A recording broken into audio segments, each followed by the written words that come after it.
My name's John Tessitore, and with me on this journey, and you'll be meeting her very soon, is Emily Meeks, and then right there behind me, that's my buddy John Kelly.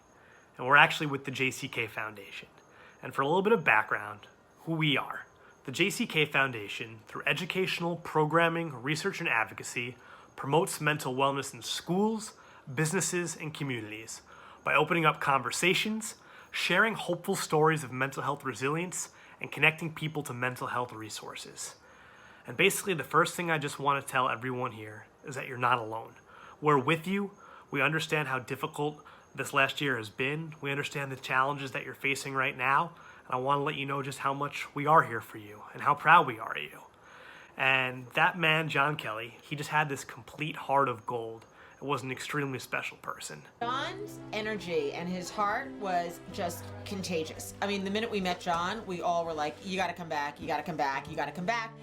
And John created order like overnight. Like he literally took stacks of industrial shelving, took every box down and just created order and knew where everything was. I mean, that was the most amazing thing. He knew where every single thing was.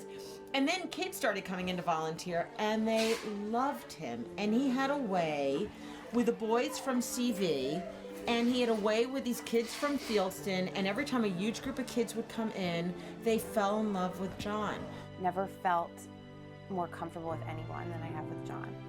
His heart, it didn't matter if he was meeting someone for the first time or the 100th time, you always felt like he really cared and really just loved being with that person.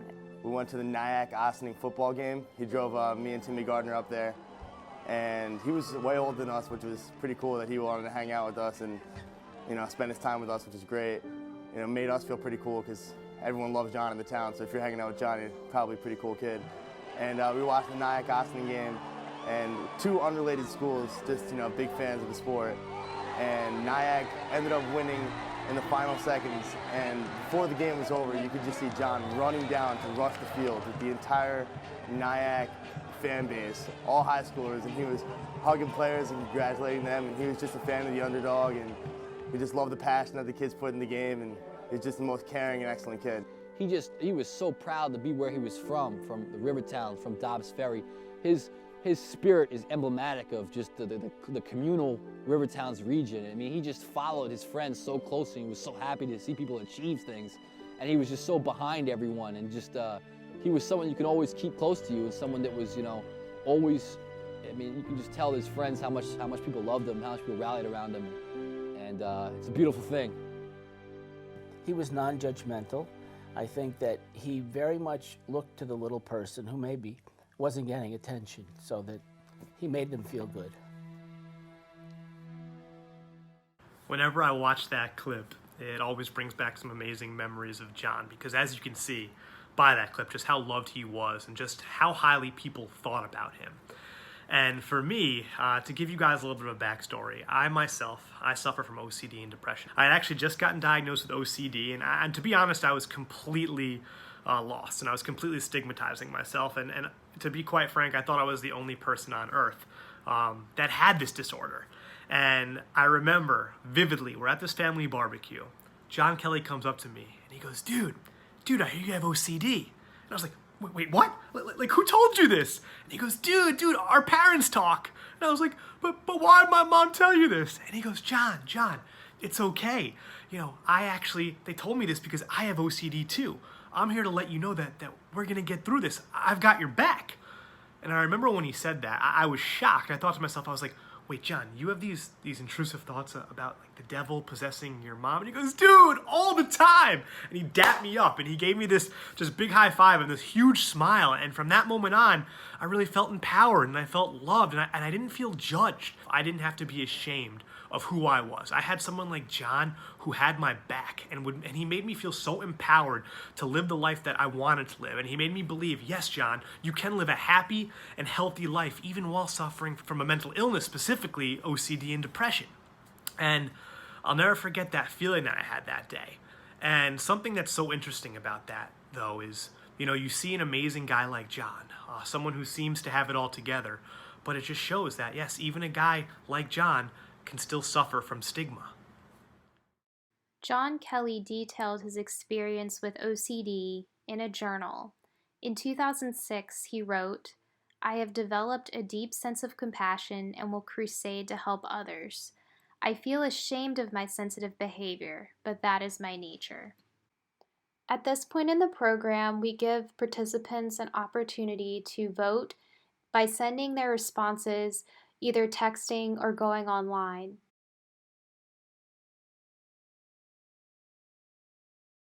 After we give them a chance to send in their responses, we'll click Show Responses and show the responses in real time.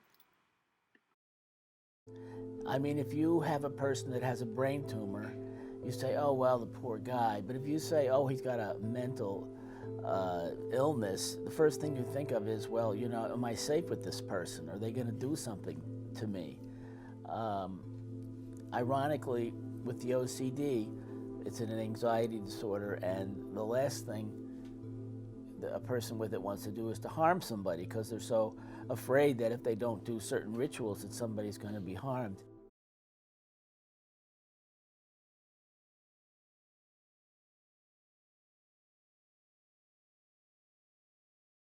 Just like everyone has physical health, everyone has mental health. And just like anyone might experience the occasional cold, anyone might experience the occasional mental or emotional stressor. Mental illness is very common. According to NAMI, about 1 in 5 Americans will experience a mental illness sometime during their lives.